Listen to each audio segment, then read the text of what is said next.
Good morning, good day, good evening. I am, as always, your host, Brody Robertson, and today we are back for episode 96 of Tech Over Tea. Now, for me, it is currently December 29th, so this is actually going to be the first episode we upload for the new year. So that'll be out on whatever day that, I don't know what day it's going to be. Whatever day it ends up being, January 4th or whatever it is. So I guess, Happy New Year or something like that. I hope you guys enjoyed the new year. I don't know what I'm going to do at this stage because that's still in the future. My plan, probably, so Friday is going to be New Year's Eve. So it's very possible that I do my main channel live stream on the Friday. Yeah, on the Friday, and then stream, like, into the new year. I'm not gonna, like, stream until the morning. That would be insane. But, like, stream past midnight, do New Year's celebration, go to sleep, do all that fun stuff. Or maybe I'll just play Final Fantasy. I don't know. I'm definitely gonna play Final Fantasy the following day, though. It's just depending on what I decide to do for the stream itself. Because we've been off streaming for 2 weeks now, I believe. Yeah, 2 weeks. So I took my Christmas break and the break before Christmas as well. Because I did my Christmas stuff the week before Christmas, and I didn't want to stream on Christmas because, look, who's watching a stream on Christmas? Like, go do things. Go do anything else. Actually, I played Final Fantasy anyway. So I'm not doing anything anyway. Don't take my my example as what you should emulate. Take my words, not my actions. That's one. Yeah. That's how we do it. Now, a lot of people like to, create New Year's resolutions and all of that fun stuff, but I don't really ever do that. Like, the problem with a New Year's resolution is most people, when they make them, they don't commit to them. Like, sure, you can make a New Year's resolution and then commit to it all year, but if it's something you're going to commit to anyway, then you probably had already started that. Like, if you're like, oh, I want to run 5Ks, I want to lose 10 kilos or 20 pounds or whatever you want. I want to read 100 books this year, things like that. Anything that you were going to, or anything you were actually committed to do, you were probably committed to doing it before the new year happened. It's not like the new year is this magical time where, we just reset the year, especially for a lot of people, because, most people don't get a long break over the new year anyway. If you work in retail, for example, you get 0 break. There is no break. There are no breaks on the retail train. People want to buy shit every day, so stores going to be open every day. You want to buy stuff on Christmas Day? Well, look, I wouldn't be surprised if it's going to be maybe a year or two until every store is just open Christmas Day, because there's I think it's an IGA. There's an IGA or a Foodland, something like that, near me that's open all the time. And most of them are open all the time. Obviously, the bigger stores aren't, but like the smaller parts of the chain store, I don't know how they decide which ones are going to be open public holidays or not, but some of them are open public holidays. Some of them are open just all the time. We don't have any 24-hour, supermarkets like you would see in the US. Also, I don't think we're ever going to see them because, like, if you want groceries any other time, just, like, go to a servo. But I wouldn't be surprised if that does happen, though.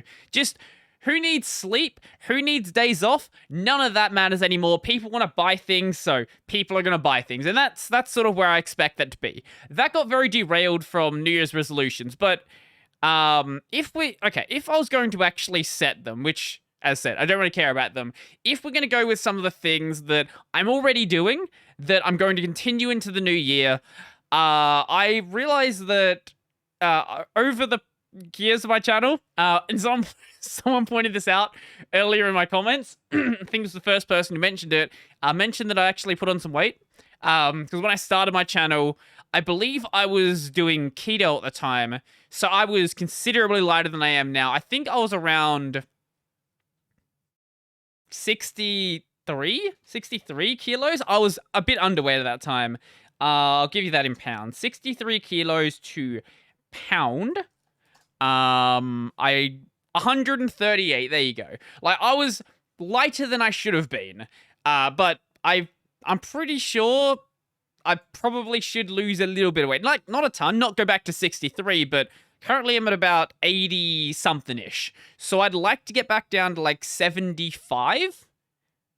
I'd be happy at like anywhere from like 75 to 78. That's sort of where I want to be at. So I've been getting out, trying to exercise more, do all that fun stuff. We'll see how that goes. Hopefully, I lose just a little bit. Or maybe I don't. I'll just eventually just, the graph keeps just going upwards and upwards and upwards, and it just eventually I am all of this dream. Now, I don't think it's ever gonna get. Okay, there's a trajectory. There's a trajectory there, even though the current state is not really bad. I don't like the trajectory. I would like to limit the trajectory and bring it back down to something a bit more not trajectory upwards. Flat. Flat is where we want to be. Not gaining, not losing, just living. And hopefully that goes well. Also, I've started reading more, or reading again. I used to read like every night before I went to bed, and then I stopped because I was watching anime and playing a lot of Final Fantasy. Now I'm still reading through this. I think I showed this last week as well. That is... Maybe my lights are a bit too bright. Maybe. Anyway, yeah, still reading through Spice and Wolf Volume 8.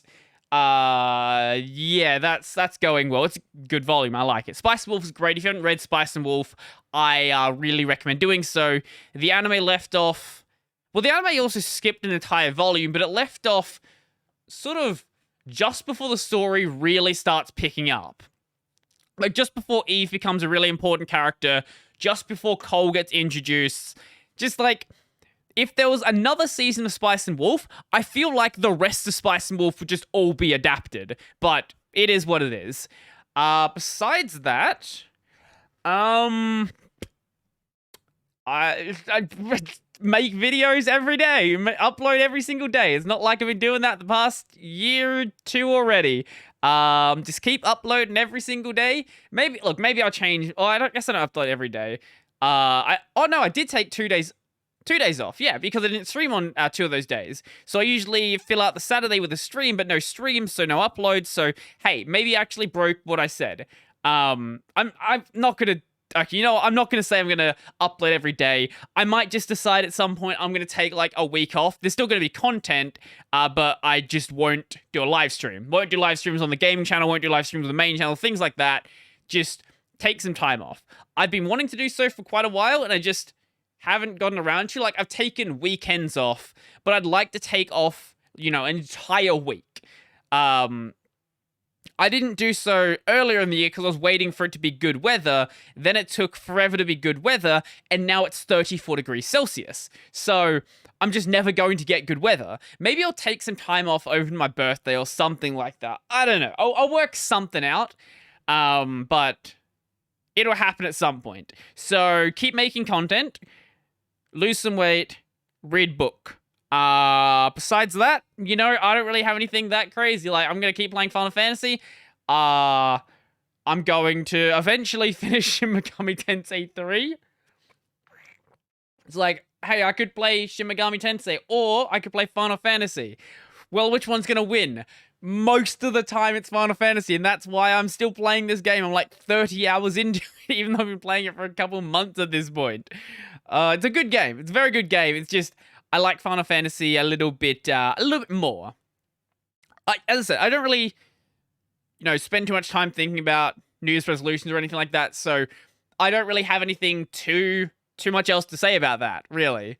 I do have a, I don't know. There's been times in my life where I'm like, I'm going to, I guess, plan out my day and keep a schedule, keep like a journal diary, day planner, whatever you want to call it. Keep track of what I'm actually doing. My mum just gave me this the other day, and she's like, "I'll just have this. I'm not going to use it." I guess I think she said her work just gave her a, I think it's a week planner. Sorry, it's a month planner. It's a month planner. Oh, that is, Jesus Christ, that's bright. Okay, I'm going to lower the light a bit. There we go. Now you can see it. There we go. So it's a month planner. I'm not a big fan of month planners. Problem with month planners is, if you want to write stuff for the day, you don't exactly have the room to do so. So, if I'm going to be using a planner, I usually like to go with either day or I will compromise for a week planner. Like a month planner, really all you can do with a month planner is you can say, oh, I'm working on this day, or here's someone's birthday. That's about as far as you can go with that.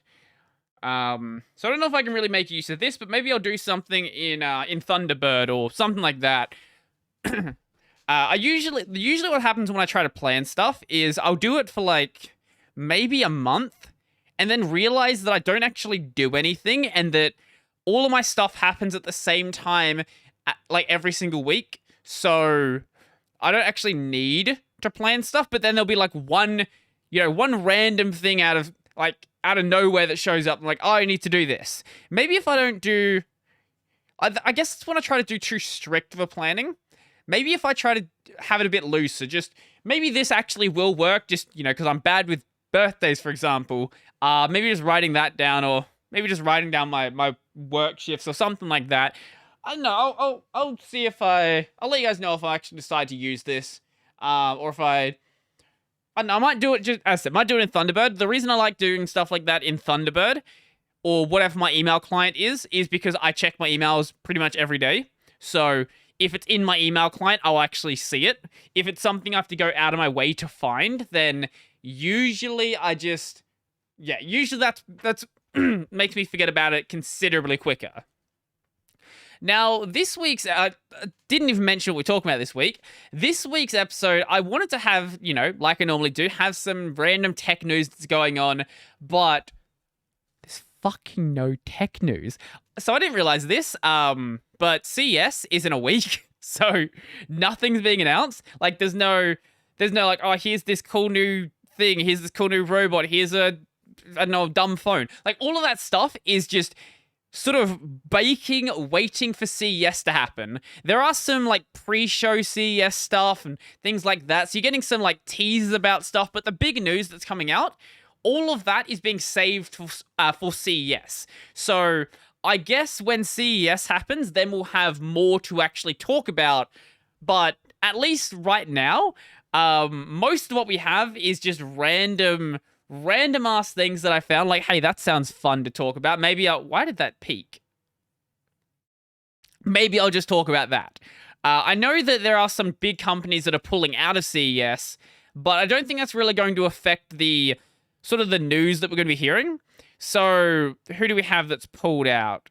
So T-Mobile bailed, Amazon bailed, Hisense bailed,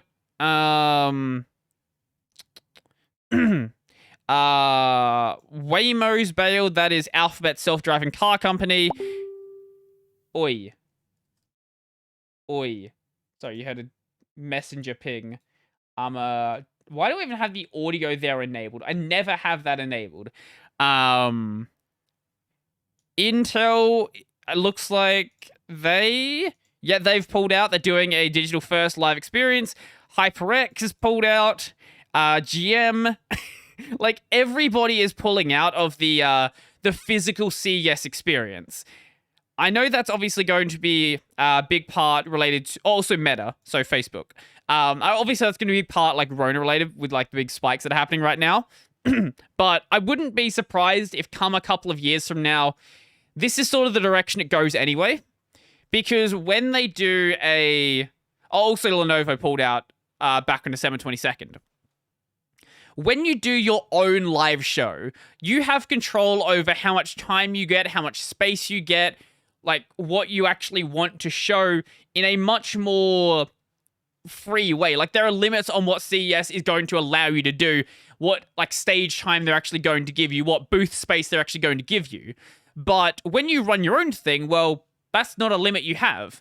This is sort of the same thing that happened with E3 a couple of years back, where a lot of the big studios and publishers are like, well, like, we're just going to do our own thing. Like, people are still going to watch it. Like, if you're Sony, if you're Microsoft, if you're, maybe not Blizzard right now, if you're EA, people are still going to watch your show even if you don't go to E3. This seems to be basically the same idea that's happening. A lot of the stuff, like, even though these companies have pulled out, obviously because they were going in the first place, like, they had things to show. So they're just going to do their own online shows or host their own show somewhere down the line. And I think that just makes more sense, to be completely honest. It is kind of like, shows like this are kind of fun. Like, it is exciting to see all of these people all being here to all see like all of this cool tech. But from the perspective of these businesses, I can totally see why they'd pull out and why it just didn't really make any sense, especially right now, for them to actually do this. Especially because anywhere they go, the people they send would have to, like, quarantine for X amount of time, so that if you paid for that time by the company, and it's just a lot of extra expenditure that right now, I guess, doesn't really make any sense. Plus, CES is going to have limited capacity as well, so you're not going to get the same sort of in-person coverage you would have, in years gone by. So I don't think it's a bad thing. I personally think this is fine. I live in Australia. I was never going to go to Las Vegas and go to CES anyway, so nothing really changes for me. And if the only concern I would have is with companies not giving out useful materials to the people that were going to cover it. Like, obviously, they're going to give out some marketing materials, some, like, PR materials to, like, the YouTubers and people like that, the journalists who are going to be covering the show, but it's a bit different to have the device, like, directly in front of you. Because when they say something like, oh, this has a nice tactile feeling keyboard, like, if the keyboard's in front of you, you can, tap on it and see, is what they're saying actually true? But it is what it is. CES is pretty much going to be mainly online this year, which shouldn't really surprise anyone. And yeah, that's basically how it do be. I'd actually, like, completely lost track of time today. I was planning to not record the podcast today, because for some reason, I thought that 2 hours after 2 o'clock was 6 o'clock. Right? Okay, follow my mentality, right? I'm really tired right now. I obviously don't seem as tired as I normally am. It's like my brain tired rather than physically tired. So I do everything in 24-hour time because I'm a sensible person who liked my clocks to make sense. So I do everything in 24-hour time. Now, for some reason, I just forgot that I do everything in 24-hour time and also dropped one of the numbers on my clock. So if you look at 4 o'clock, 4 o'clock is 1600, right? So if you forget the 1, right? You forget the 1 at the start, and then you forget that you're using 24-hour time, 1600 then becomes 6 o'clock. I thought the 2 hours after 2 o'clock was 6 o'clock. This is how fucking stupid I am. Why do you guys watch my videos? But yeah, I had time to record this today, so we're recording it. I was actually thinking of doing, like, a shorter podcast because of that. Maybe it will end up shorter, but at least at this stage, that's not the plan. Yeah. It's been a long year, very, very long year, long week, not really long week, I guess. This week's been a weird week, actually. So, Monday, I was apparently, like, supposed to work, but, like, I didn't. Things happened, and I just didn't go in. Then my day was, like, really messed up because on Tuesday I had a shift that, like, is not my normal shift, so, like, completely throw out my day. It was, like, a couple hours earlier than it normally is, so I'm just like, what am I even doing right now? Like, how do I move stuff in my day? Like, my brain is so accustomed to just having everything in, like, a set schedule that when things move out of that schedule, I'm like, so there's the same amount of hours, but how do I use them? Like, okay, it's going to take me 2 hours to plan and record this video. Let's just say that. Or maybe 3 hours, we'll say. 3 hours to plan and record this video. Now, if I have that 3 hours in 3 hours that it normally would be in, that's fine. Now, if this 3 hours moves a couple of hours later, I'm just like, but how do I fit this in? My schedule doesn't make any sense now. What do I do? Like, it's the same amount of time, but, like, when it gets to it, and I know it's the same amount of time, but when I get to it, because of the differences in when the time is located, I just don't know how to approach it. This is a problem I have to deal with, and I've sort of gotten better at it as time's gone on, but I'm definitely not as good at handling that as I would certainly like to be. Speaking of like to be, that I don't know where I'm segueing this. I would like the Steam Deck to be available when Valve has said that they're going to make it available. Boom, there's a segue. But I got it. I am professional. Valve has said that the Steam Deck is still on track for the February launch. So if you guys didn't hear a couple of weeks, whenever it happened, Valve ended up delaying the first shipment of the Steam Deck. So I believe the first shipment would have been out now, if I recall correctly. I believe it was a December launch, wasn't it? It was either the December or January. Let me just check.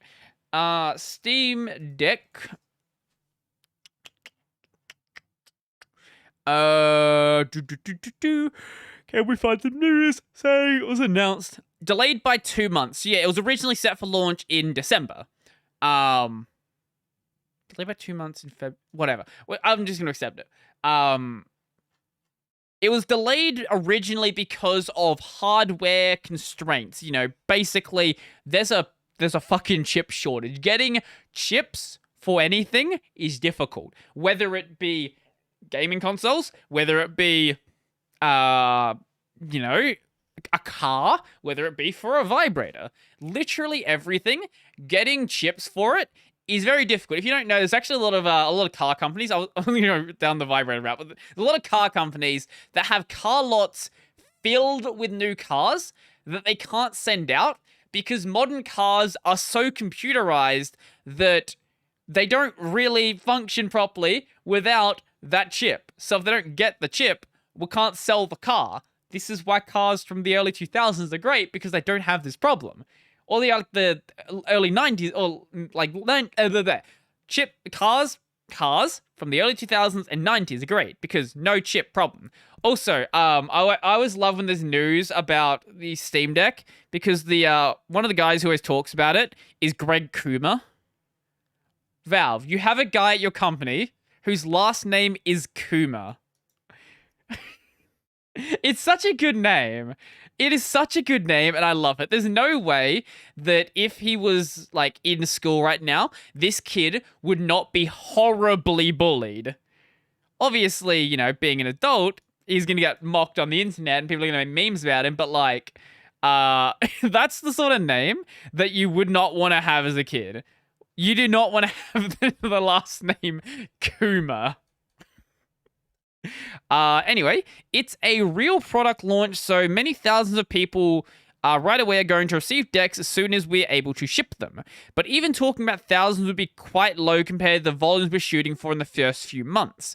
We still don't know, like, how many devices, firstly, have been pre-ordered, but secondly, how many are actually going to sell, because those aren't the same numbers. So the pre-order, you can reserve, like, for example, you could reserve, whatever, the Cybertruck. You can reserve the Cybertruck, but that doesn't mean you're going to buy a Cybertruck. It's the same case in this situation, because there's such a big gap between the pre-order opening and the thing actually selling. There's no guarantee on how many of those pre-orders are actually going to convert into sales. Plus, we don't actually know how big those pre-order numbers actually were. We do have that one report of like really early numbers when the site crashed and there was a bug in the site that showed how many people actually did pre-order at that time. But besides that, we don't know. We don't know if it's 100,000 units, 10,000, a million units, 10 million. We have absolutely no idea. All we know, so this cat was making some noise. All we know is it is a number greater than 0. That is what we are aware of, because some of the dev kits have shipped out. So clearly, there is more than 0 Steam Decks in existence. Wait, don't bite me. What are you doing?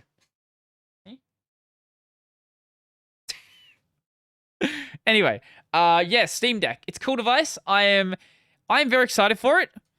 I will not have one on launch, but I'm excited for it because I can milk the Steam Deck for lots and lots of money. There will be Steam Deck videos coming from my channel. Obviously, I'm going to try to make good videos from it, but, you know, I can make a video talking about how good is the new version of SteamOS, what games are going to work on the Steam Deck, things like that. Maybe I won't do that one, but I'll definitely be doing a look at SteamOS 3 and talking about sort of the way that Valve has approached it, because the iCell is going to be available at some point, so when it is, yeah, I will be giving that a sus, giving that a look. I really, you want can I talk about something? You know what I really hate? I really hate that after Among Us happened, I cannot say the word sus. If I say the word sus, people think I'm talking about Among Us, think I am making an Among Us reference. Sus, like, the common usage for sus in Australia is to say, like, you're gonna check something out, you're gonna look at something, you're gonna, you know, examine a thing. Like, if you say, I'm gonna give that, I don't know, I'm gonna give that car a sus, that means I'm gonna go and check it out. But now people, I've said this in videos before and in live streams, people are like, why are you talking about Among Us, Among Us, Among Us, Among Us? Like, the word sus existed before Among Us. It existed before Among Us. I can say the word sus. I can also say the word sus as a joke in reference to Among Us. It's just that I use sus in my day-to-day life, and after that whole Among Us trend happened, it is very difficult to use that same vernacular, that same slang on the internet without weird people having no idea what the hell I'm saying. And it's normal for no one to have any idea what I'm saying because I'm Australian and I like to throw in like random shit that no one has any idea what I'm fucking talking about anyway. But at least let me say sus. Just let me do it. I want to say sus. I'm not talking about you stupid Among Us. If I am, I will make it very obvious by doing a stupid accent. Because that's the only like actual way you can talk about Among Us at this point. You have to talk about it in the dumbest way possible. You have to like you have to embrace your inner Mudaha and just channel that through all of your being and through all of your actions. And then at that point, you can truly say that something is sus. I'm not going to do it now because I'm really bad at it. Maybe I'll make, when I eventually get my soundboard that I said I was going to make 2 years ago, I'll put a Mudaha sound in it. Look, at some point, I will get around to using a soundboard in my live streams. It's just, I never got around to doing so. So, it's still sitting there. Like, the project's still, like, in my repos folder, and I could try it out, like, right now. It's just, I haven't. So, yeah. Anyway. I hope some of you guys yawned. Moving on from that, Gaming on Linux posted a amusing article the other day. So, this is a Doom mod. I love there's so many great Doom mods out there. This is a hilarious Doom mod that takes aim at NFTs. NFTs, they're freaking everywhere, and NFT bros become some of the most annoying people on the planet. And so, of course, now there's a Doom mod to mock them. Also, Valve, a few months back, banned NFT games on the Steams, which is good. I appreciate that, because I really don't like this idea of pay-to-earn games. Anyway, it's not a particularly fleshed out mod, with the main aim of it just being pure mockery. You get to run around with your trusty camera, taking snaps of everything, like running around and right-click saving on images. That would be NFTs. Released by modder Ultra Boy, which is a great name. Last week, it's certainly been turning some heads across the internet, especially because of just how toxic things become in the NFT community. What is this one? I have no idea what this tweet is. Hi everyone, we are unfortunately suspending our regular posting indefinitely because last night one of the NFT bros that we quote tweeted, as well as their goons, doxed one of the owners of this account, and they was spamming it in the replies of our tweets. Fortunately, we have reported these to Twitter, and they seem to have been taken down. However, for his safety, we'll be ceasing posting will cease posting until we're certain the situation has calmed down. Fuck NFTs and fuck anyone who has enabled this awful behavior. You know, I can fully respect it. Let's actually see some of the quote tweets.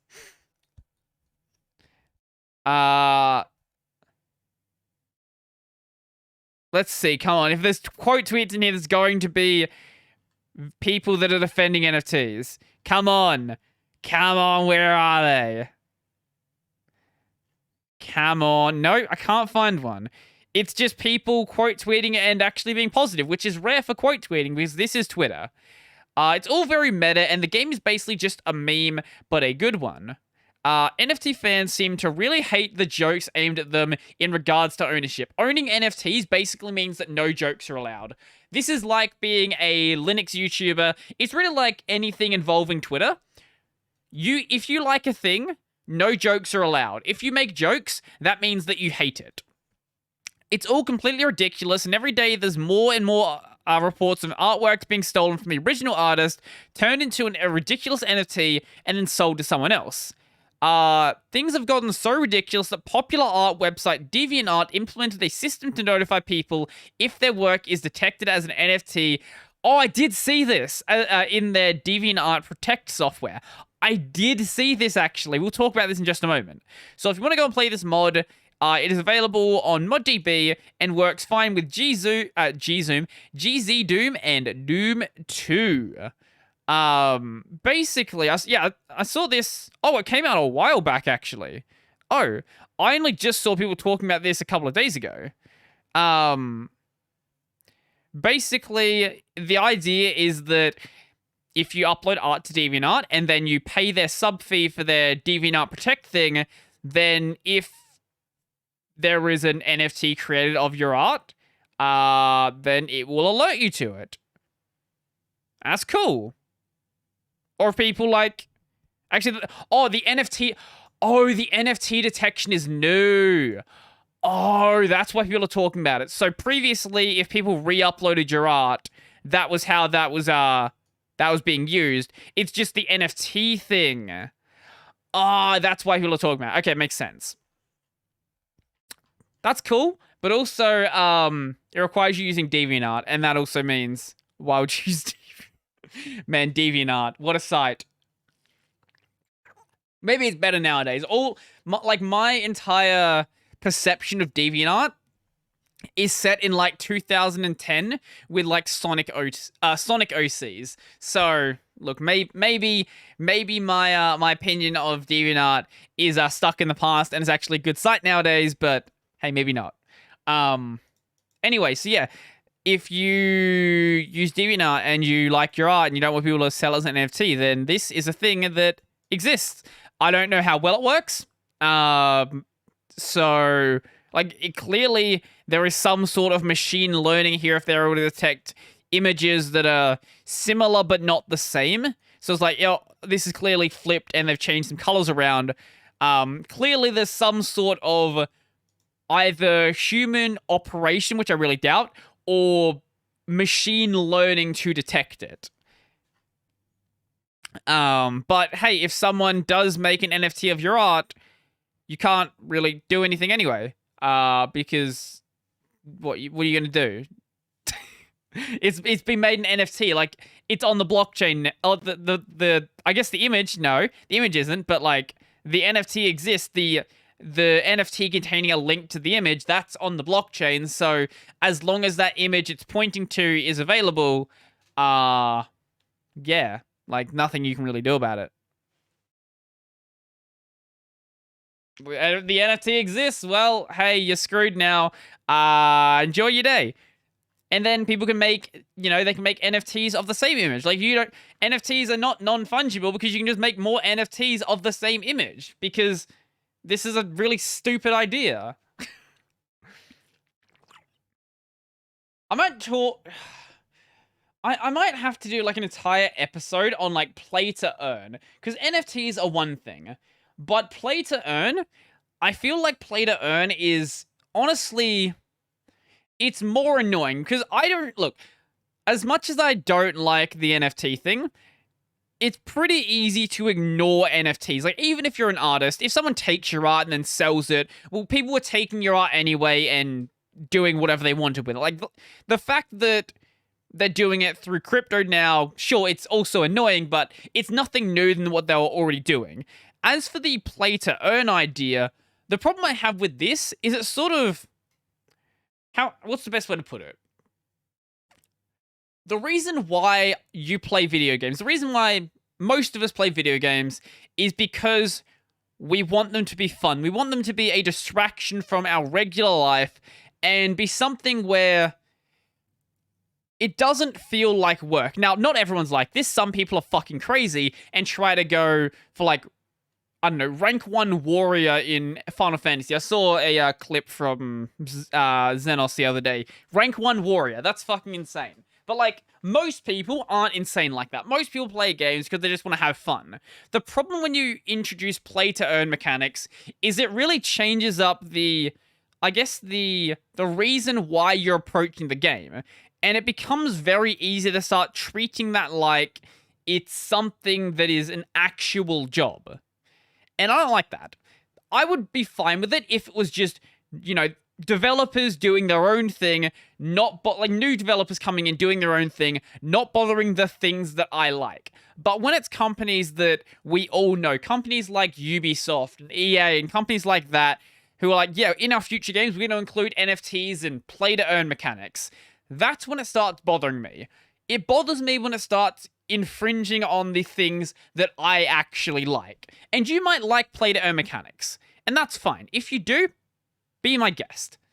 But I don't, and I want nothing to do with them. But that's why indie games are great, because then you can find indie devs who just like making games, who like making good games rather than play-to-earn trash. Oh, that's the other problem with a lot of play-to-earn games. A lot of them, they're not good games. Like, it's... The problem when you can make a good play-to-earn game, sure. Like, if you took a good game and then you add play-to-earn mechanics in it, it would still be a good game. It would just be, I feel like, hurt by the fact that it's got these play-to-earn mechanics in it.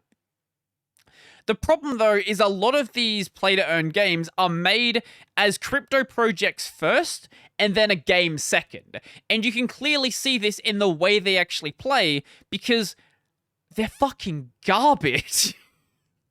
Like, I haven't seen a single play-to-earn game that's actually good, with the exception of digital horse racing, which, look, it's horse racing. It's not going to be good either way, but you certainly can't make it any worse by digitizing it, I guess, unless you make it so it's very easy to cheat. Yeah. Anyway, that's enough me ranting about how much I don't like crypto. Not how much I don't like crypto. I like crypto. I hate the fact that crypto is trying to become this thing that is ingrained in everything. This push for Web3 that's going... I'm very convinced that this push for Web3 is going to lead to a big, big crypto crash. Because there's so many scam projects right now, there is no way that, like, in the coming 2 or so years, that there isn't this massive, I guess, public shift towards crypto, and it just, whew, obviously, it's going to come back up at some point, but I'm going to be really surprised if this bull market doesn't end at some point.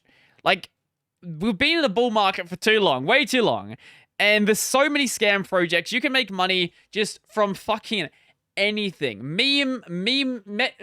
What is it? Meme tokenomics. That's the one. Meme tokenomics. Like, the fact that you don't actually need an actual use case for your project. The use case is the fact that people know about it. Like, that's the entire use case. The fact that this is the state we're in, this can't go on forever.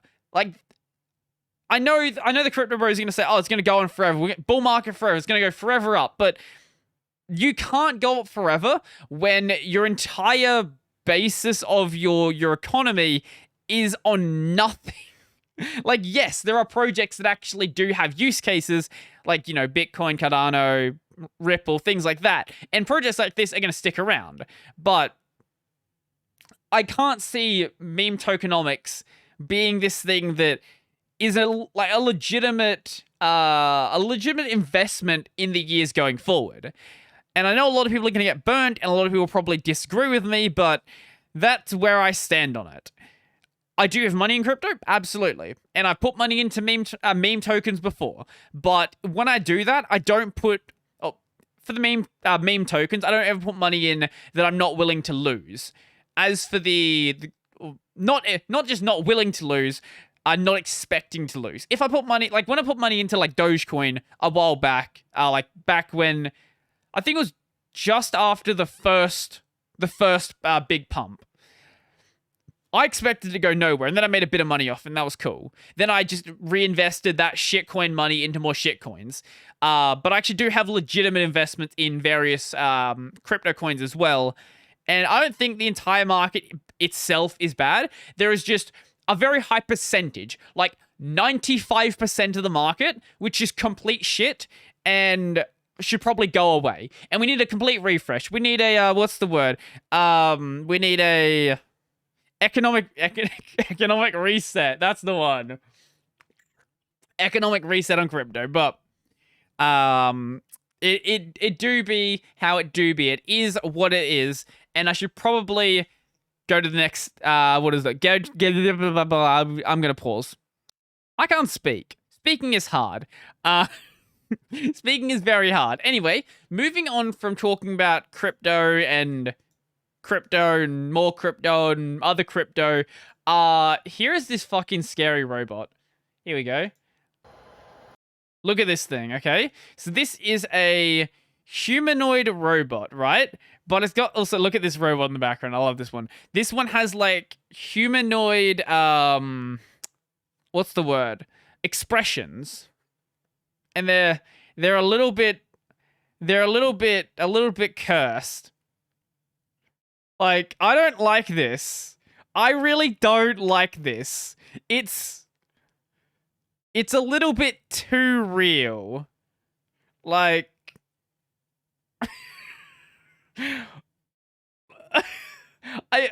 anyone listening to the audio version right now, I don't know how to explain this.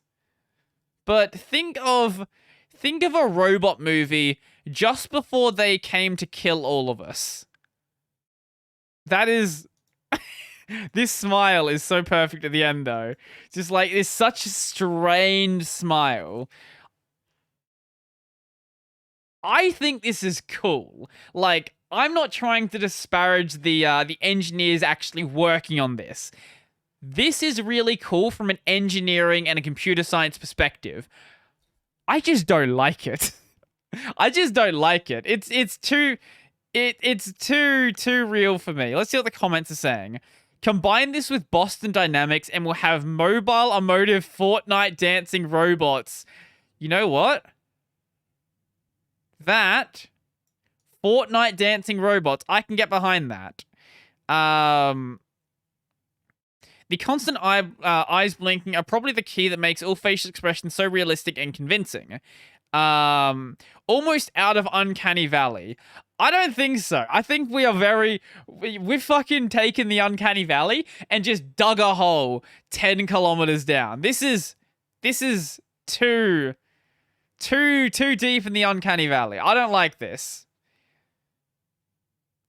Maybe I just don't like the idea of humanoid robots. I think we should just not do that. This has gone really badly in every sci-fi movie it's ever happened in. Maybe we just shouldn't build humanoid robots. But hey, you gotta build. You know what's gonna push this industry forward? Sex, because that's what it pushes every industry forward. Wait till the super expressive. Hey, look at Sent Dex. Wait till the super expressive humanoid sex robots, because that's happening at some point. Because of course it is. Why wouldn't it? The engineering this must have taken is mind-numbing. Good job. Yes. Just the more I watch this, I guess the less I like it. Yeah, that's a good way to put it.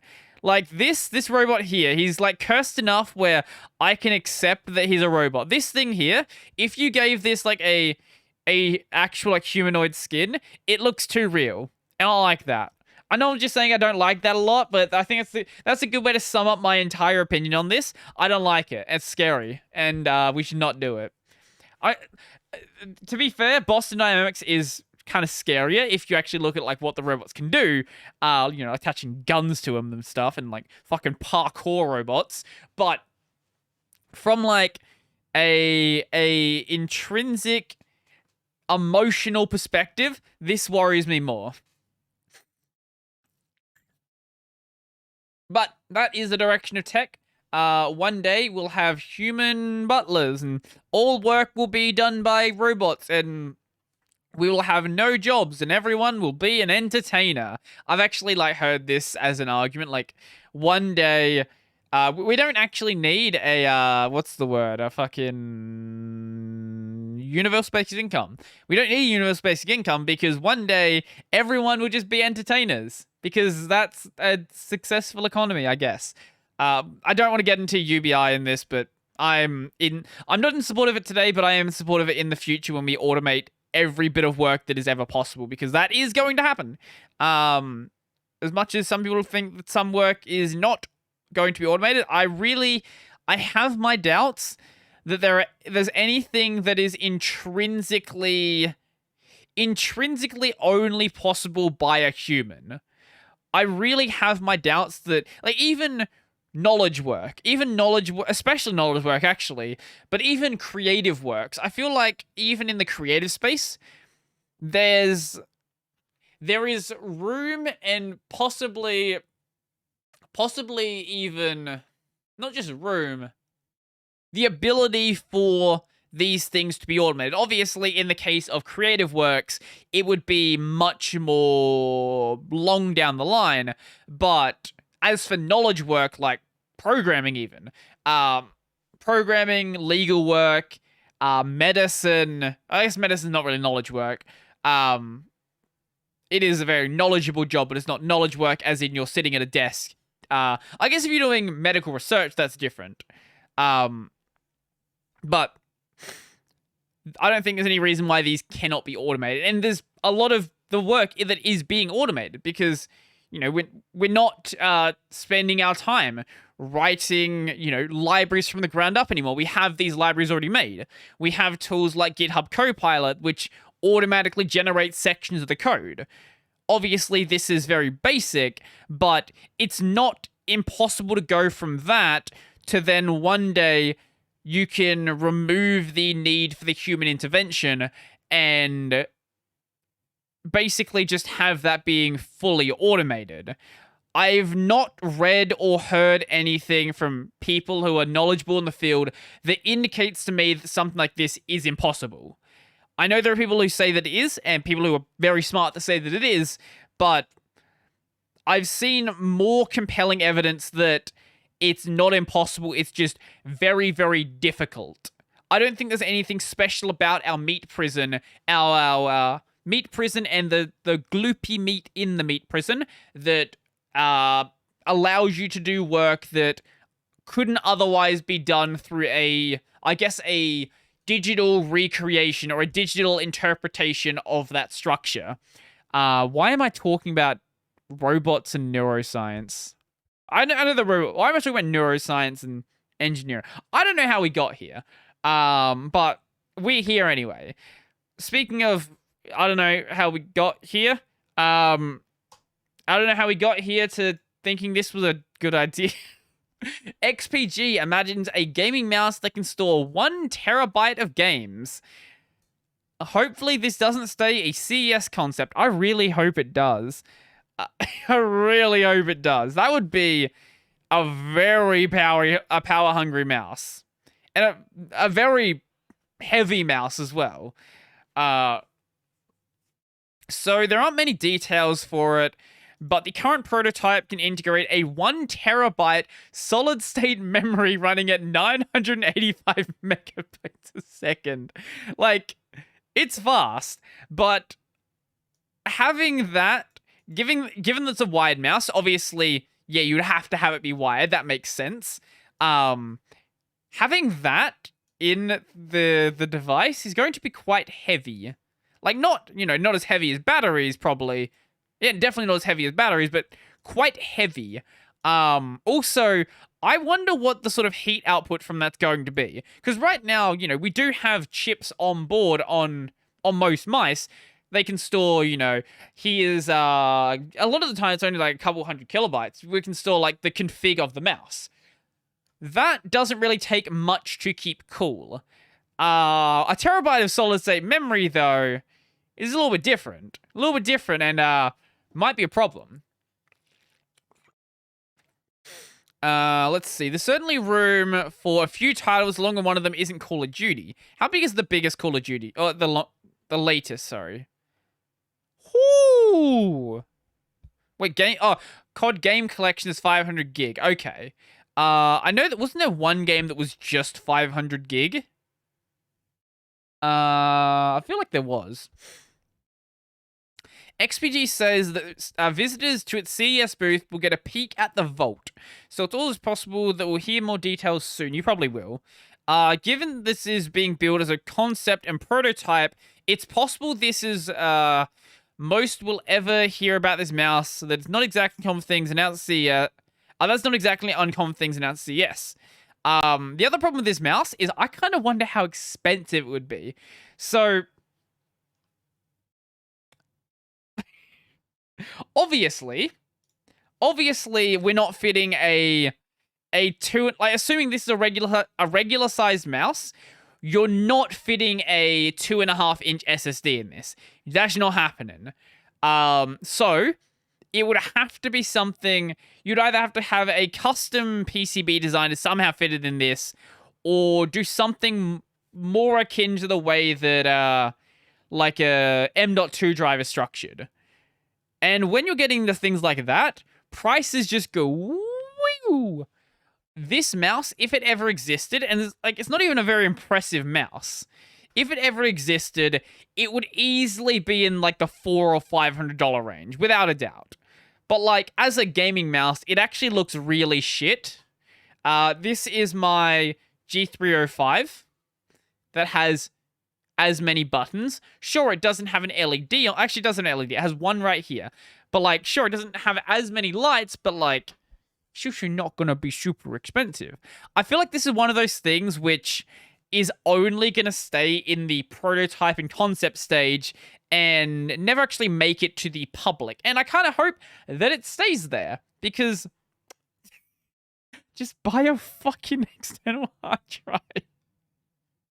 We don't need to put everything into everything. Like, you don't need a fucking terabyte of storage in your stupid mouse. Just buy a terabyte SSD. Let's actually see how much a terabyte external SSD actually is.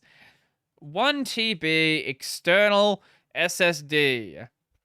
$450. That's on the expensive side. $88. Or is this just an enclosure?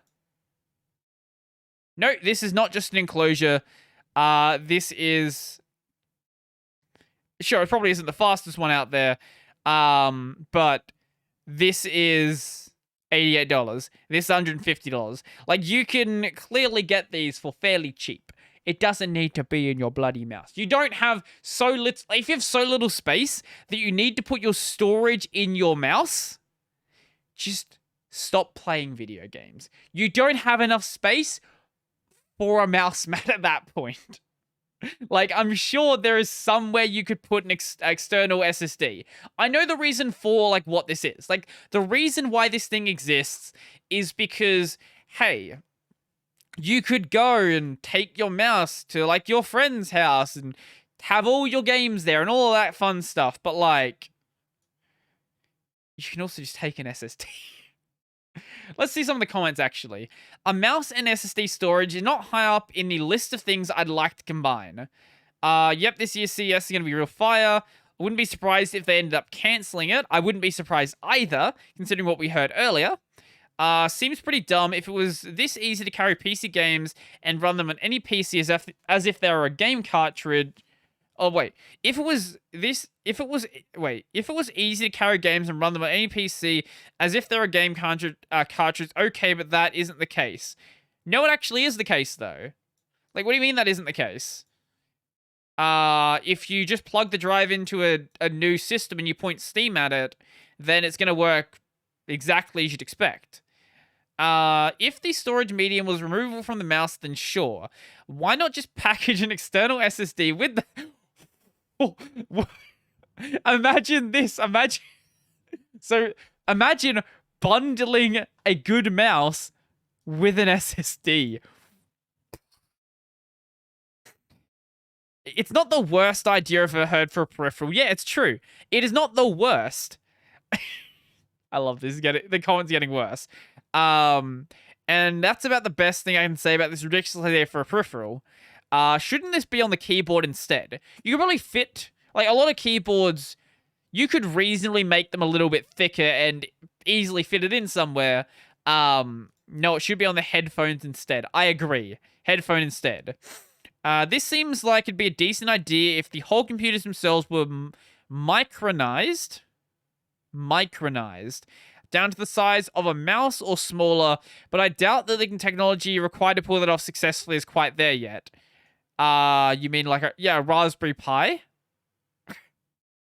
Like a Raspberry Pi. Definitely a gimmick only. Absolutely, no doubt. It's really hard for me to imagine, but that there's a large market for this kind of product. No, there is no market for it because the product doesn't exist. Essentially, it requires you to have multiple computers in different locations, but for some reason, no capacity to just install the same games on all those computers. I'd never heard of someone having that kind of situation, let alone it being common enough to build a dedicated Frankenstein product to solve it. XPG has more market data than I do. No, they have engineers who are bored. I don't think they have market data indicating that people want this. I think they are just fucking bored and are trying to justify, like, their job still existing. So, like, yes, we need something to show off at CES. We're gonna make this really fucking weird mouse that has a terabyte of storage in it because, lol, why not? That sounds kind of funny. And you know what? I think they succeeded. It does sound kind of funny, and I hope that coming out of CES, we see some, like, ridiculous things of this caliber. Sure, there's going to be the boring stuff like, oh, here's a new CPU, here's a new, probably not graphics cards, here's a new, maybe graphics cards from, like, you know, EVGA, being like, here's the new 3090 WindForce Extreme Magical Gamer Edition or something.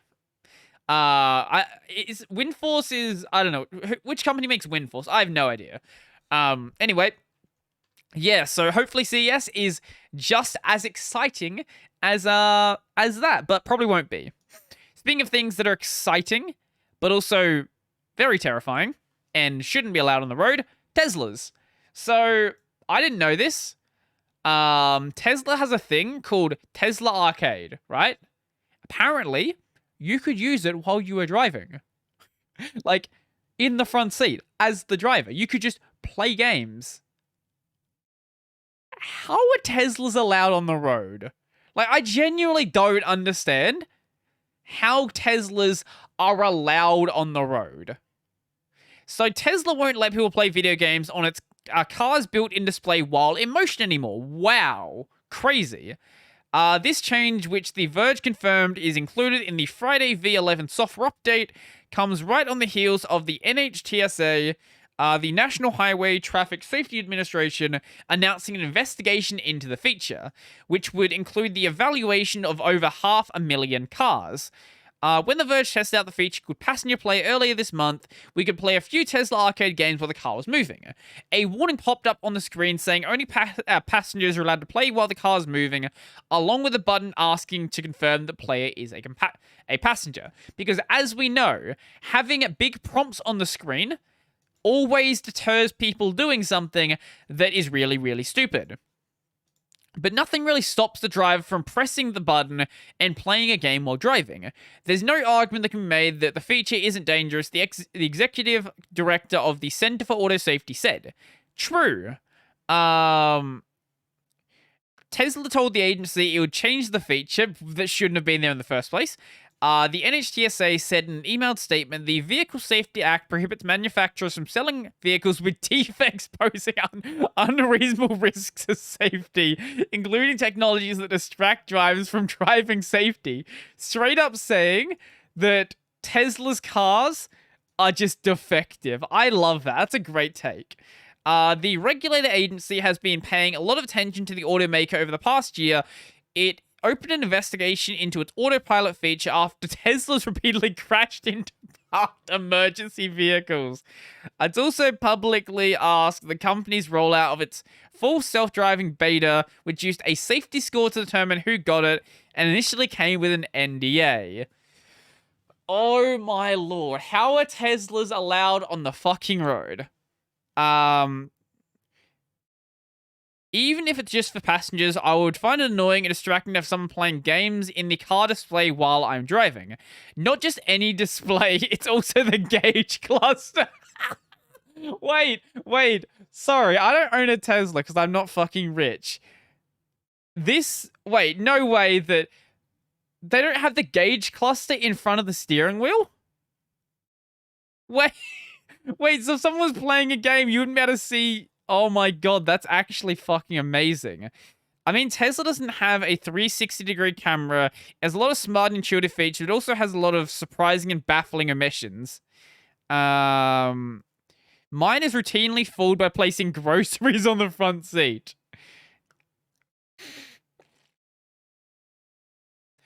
Tesla only detects the existence of a driver one time at startup. Why would they do this? Tesla does not appear to care about their customers or their workers' safety. Including tech... Here we go. Here's actually something I want to mention. So, this point right here that I mentioned earlier. The Vehicle Safety Act prohibits manufacturers from selling vehicles with defects posing unreasonable risks, including technologies that distract drivers away from driving safely.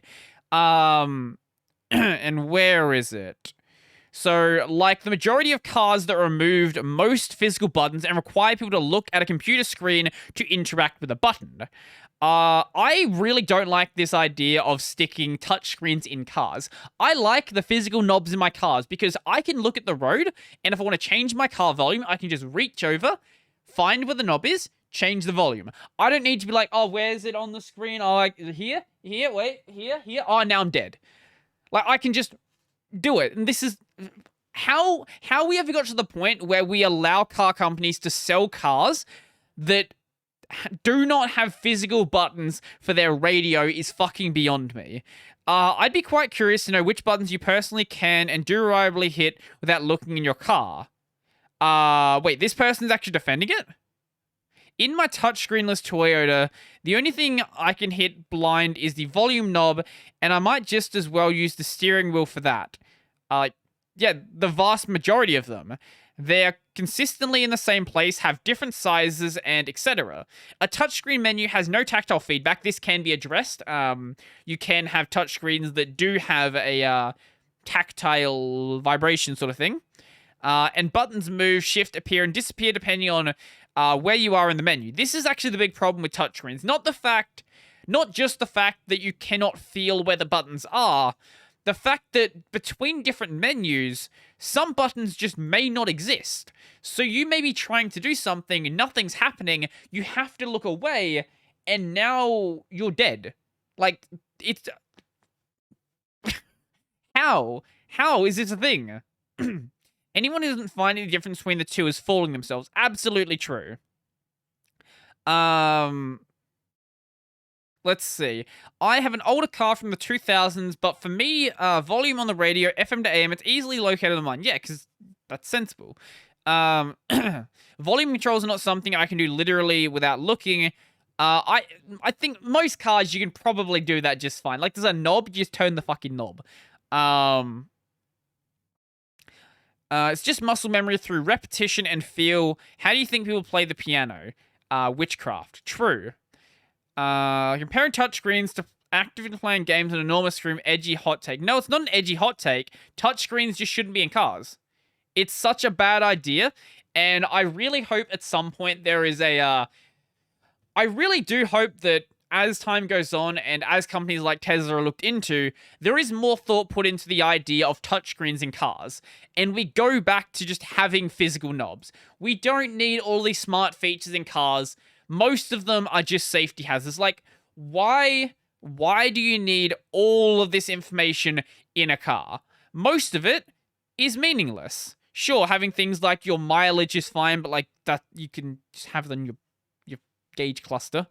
But there's so much information going on in here. Or like the Tesla, what is this? Is this supposed to be the I know this is part of the self-driving thing, but I think this might also be a map. Like, that's fine, sure, but like, does it need to be along with all of this other stuff? That's sort of my main point.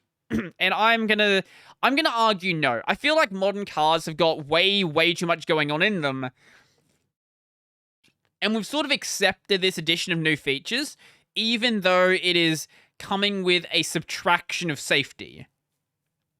I would like to actually see a study done on how much less safe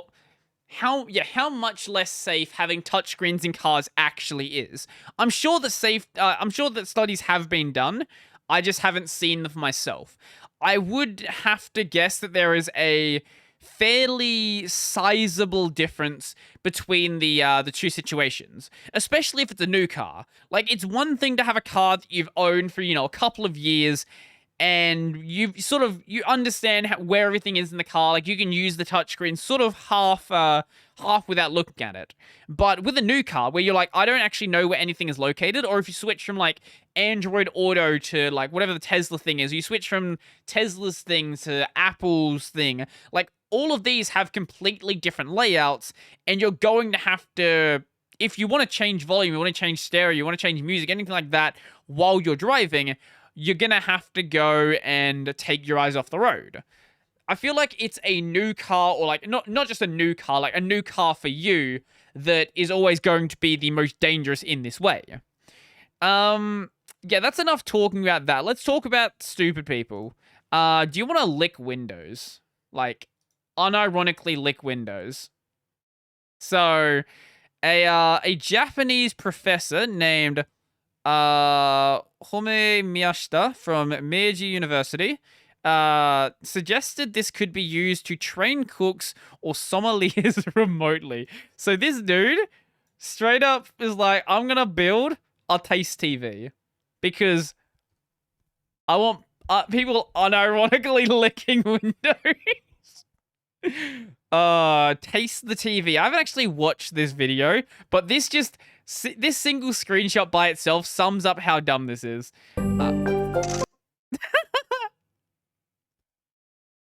What is this? This device allows you to taste what appears on screen. And this totally isn't a extreme safety hazard. I'm thinking of making a platform where tastes from all over the world can be distributed as taste content. It's the same as watching a movie or listening to a song that you like. I hope people can, in the future, download and enjoy the flavors of the food from the restaurants they fancy, regardless of where they are based in the future. Now, let me just tell you something about food, right? Do you know what makes food good? Like, taste is great, right? Taste is great. I'm sure we can all appreciate taste. But you know what is better than just taste? Food. Being able to eat. Eat food. The TV has 10 flavored canisters. Oh, wait. Go away with the audio. Sure. Okay. Such as salty, sweet, sour, sweet, bitter, spicy, and savory. Someone's gonna argue, but savory is not a taste. Their spray combines to create the flavor of particular food. What is this? My katakana is bad. I can't remember what that katakana is. Skina. I cannot remember what that katakana is. Pick your food. The TV could be used for distance learning by sommeliers and cooks.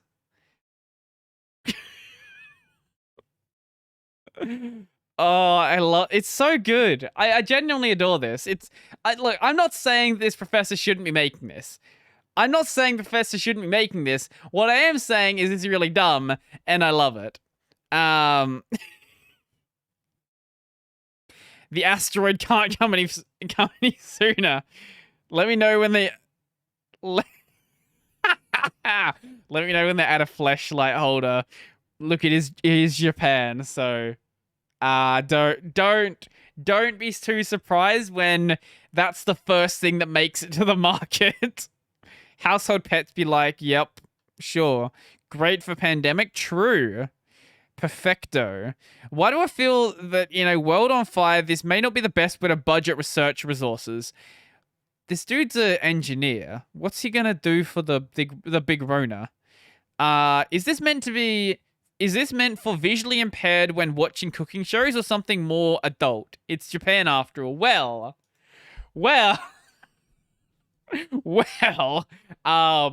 as I said, the way this is going to make its way to market is in the adult use case side, because that's usually what happens with a lot of technology. If there is an adult use case, that is going to be the primary one. Coming soon to McDonald's near you. Can't wait for those to replace menus at restaurants. Super sanitary. Hey, look. I'm not saying that this shouldn't exist. I'm just saying that I'm thinking fucking getting too old. I'm 23 and I feel like I'm getting too fucking old for tech. Man, the tech world's just it's too much. It's too much, isn't it? Like, what? Why do we need fucking windows that we can lick? We don't need that, do we? But they're gonna exist anyway, so yeah. If window licking wasn't enough for you, have you ever thought that maybe some people are just too dumb? Just too dumb. So here's a fun story. Alexa tells child to do potentially deadly TikTok challenge, mum claims. So okay, let's basically what happened is the kid was like, I want to do a challenge. Asked Alexa, and Alexa gave an answer. Gave a pretty good answer. So, here's something I found on the web that suggested per the Twitter screenshot. According to our communitynow.com, the challenge is simple. Boys! Challenge is simple. Plug in a phone charger about halfway into a wall outlet, then touch a penny to the exposed prongs. Now, this would only work in the US, because the US has the worst power plug system known to man. In the UK, this wouldn't work. In Australia, this wouldn't work. Actually, no. Sorry, in Australia, it might work. No, it wouldn't. It wouldn't work for anything that has a ground plug.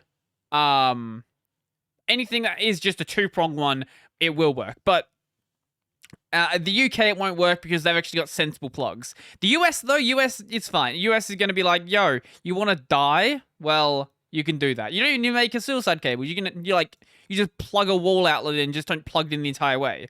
Okay, I shouldn't need to say this. Do not do this. This is a stupid idea, and you will probably die. I am speaking from personal experience. I don't think I've talked about the times I've electrocuted myself on this channel. But yes, I have electrocuted myself multiple occasions. So this is referring to the penny challenge, a viral stunt from several years back with the potential to create... There's no potential here. It's going to happen. Damage electrical outlets and even fires. Die. You mean die. What do you... No, none of these things matter. Oh no, I create some sparks or I start a fire. Like, whatever. You could die. Don't do this. Ironically, the article that Alexa generated the suggestion from actually cautions parents against letting their children participate in this asinine pastime. Oh my lord. According to Amazon, Alexa uses Bing as the default search engine for all her queries, and the company asks users to help improve answers. The tech Twitterati found the incident alarming regardless. I think it's kind of funny, actually. Why then, in the love of all that is holy, would an organization that should know better like Amazon sell a product that randomly selects content from the mess of the internet to use in conversation with any random person at the level of critical thinking ability? This is how every single one of the stupid thingies work. The digital assistants. This is not an Alexa problem, another argued, is an internet literacy critical thinking problem. What do I mean? This challenge existed nowhere. What do you mean this existed? It definitely existed. People died from it, probably. There is literally no reason to have an Alexa in your house. True. True, though. What is this? This is the screenshot of it actually saying it. Alrighty then. Hi there. We're sorry to hear this. Please reach out to us directly using the following link. Oh my lord. So you don't even... Dara. Fucking Dara. Customer trust is at the center, blah, blah, blah. Corporate speak. Amazon is not the only company... Michael Preem. I'm gonna say Preem. I don't know. Chief executive of Modern Impact chalked up the phenomenon to the platform's use of models that collect data on our content consumption and peers influence network. You mean it uses a search engine? As specific videos gain momentum, the algorithm then promotes them more widely across the platform, he explained. Hence, the users are intuitively asking each other to help this go viral. So let me talk about my electrocution stories. So, I am not the smartest person. I know, crazy. You might think I'm super intelligent coming from my videos. Actually, some people do think I'm smart. I'm like, why? Why you think that? Well, anyway, as a kid, I was quite dumb. Quite dumb in like the real world. Not at school, but quite dumb in like the living your real world life sense. So when I think I was like 7 or so at the time. Now the second one isn't as young and should have known better. When I was, I think, 7 or so, I had like a little touch lamp. If you don't know what a touch lamp is, it's a lamp that you slap and it turns on. They're cool things. I like them. But at that time, for whatever reason, it didn't have a light globe in the light socket. But for whatever reason, my mum had left the light turned on. So I, being a stupid kid, didn't realize there was no light in there. I thought, like, I tried to touch it and turn it on. I thought that, oh, maybe... I don't know what I was thinking. I was trying to check if there was a light globe in there. And I put my finger literally into the light socket and touched the prongs in the light socket. Obviously, breaker went off and turned the power off in the house. And yeah, that was fun. That was quite fun. I still remember that situation very vividly.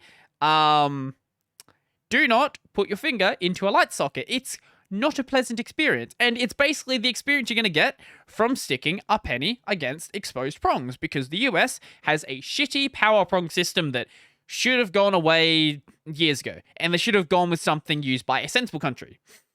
Anyway, that was the first time I got electrocuted. Nothing was really done about that. I believe I just went back to sleep after that. Like, I went to tell my parents, and they're like, oh my god, we got electrocuted. Okay, that's cool. And then I went to bed. It wasn't a big deal. I was fine. I didn't die. Probably should have, gone to see a doctor, but, like, should be right. Second time, I was in high school. I was, I think, 16? 15. 15 was, what was it, I think it was in grade 10, so it would have been 15. Yeah, I was 15 at the time.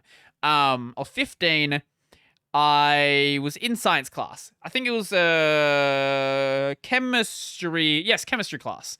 So in this chemistry class, we were playing with electronics. Basically, the idea of that class, or that specific lesson, is we were building a kettle. We were looking at how kettles work and all that fun stuff.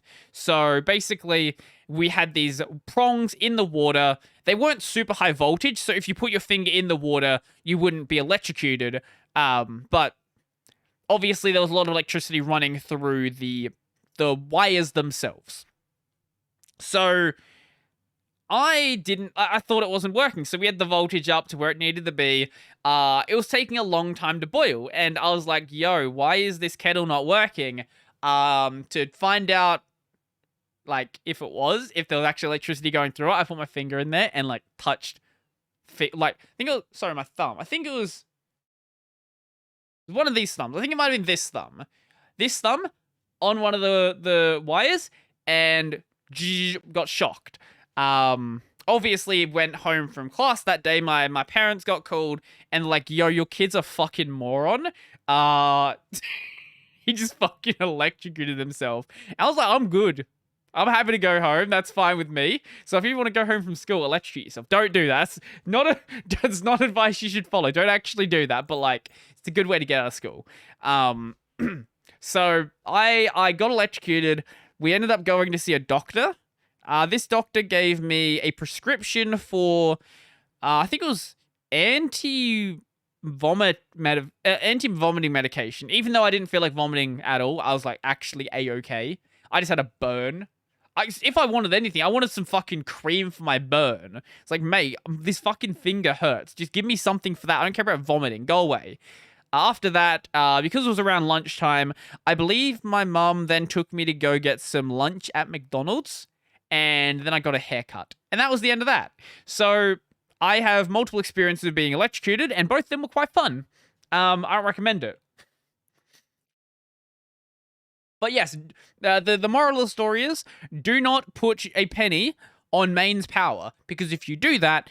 Actually, wait, is the US one... What is the US? Is US 240 volt? Mains voltage. Is it 240 or am I thinking of the... No, okay, I'm thinking of... what does Australia use? So US is 120. Australia, what is Australia mains voltage? 230. Oh yeah, okay, so that's probably also why it was quite bad. The second time we got electrocuted, that was much lower voltage because we were going through like a power supply thing where you can control the voltage. But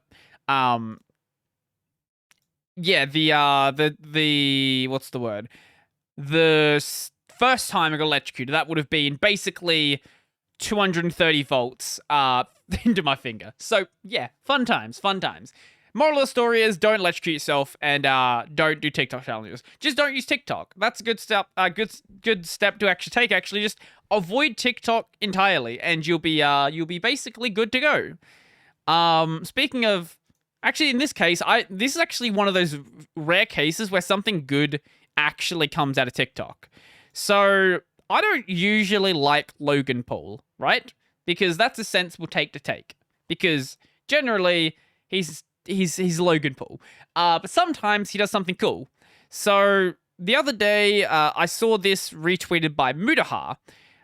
First epoxy resin project, Game Boy Colors, and a metal Pokemon frame made for a nice little tabletop. This actually is really cool, and I'm sort of genuinely impressed by sort of how well he did this.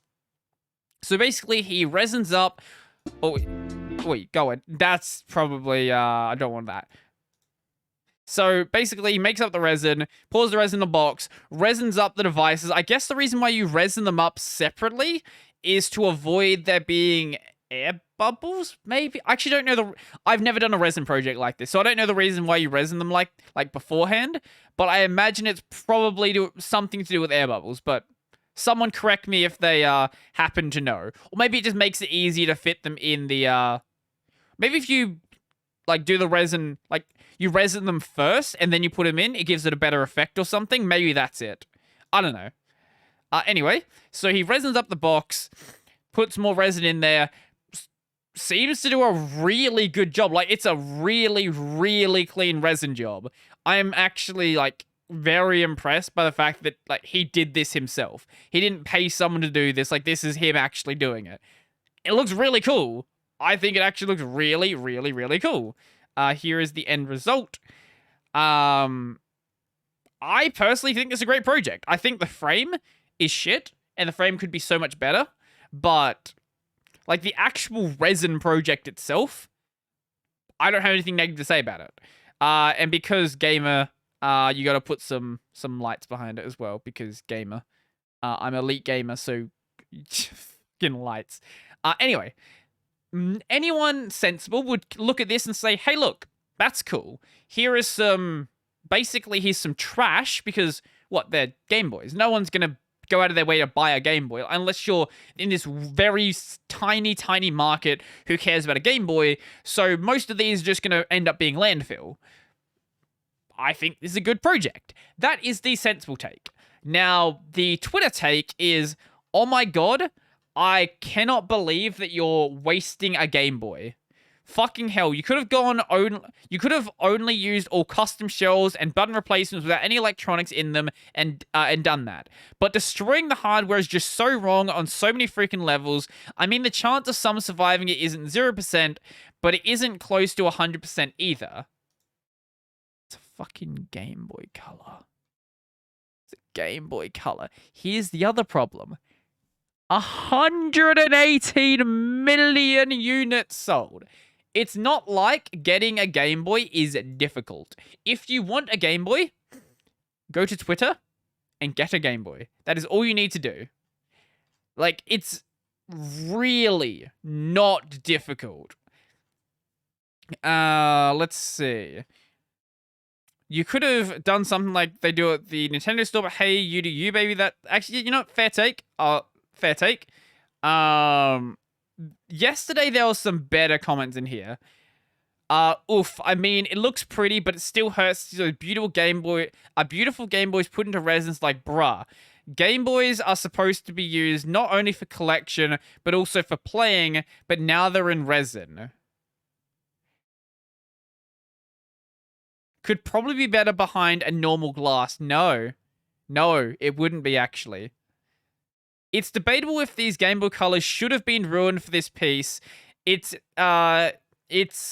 easier to justify if they were broken, but even if they're not, there are many Game Boy colors out there. Okay, okay, this is actually a good take. I thought this was going to be a bad take, but no, actually a good take. Here we go. This looks decently cool, but part of me is bothered how you just ruined 15 Game Boy Colors, some of which were limited edition. They're not that rare yet, but this sped up that it sped up the process of 118 million units being made rare. And you could have probably made fake Game Boys that look the same thing when in resin. Don't even care. This looks amazing and I love it. Absolutely. That unfollow button real tempting with this take, bro. Why? It's a Game Boy Color. Why people hating it looks really cool. Yeah, it does. Absolutely does. Like, I don't know why anyone would be like, yeah. Like, it's a fucking Game Boy. Like, why are you... It's a fucking Game Boy. Okay, so anyone who wants to buy a Game Boy, right? Let's go to eBay right now and see how much a Game Boy would cost. Considering this is Australia, and you have Australia prices on things, Game Boy.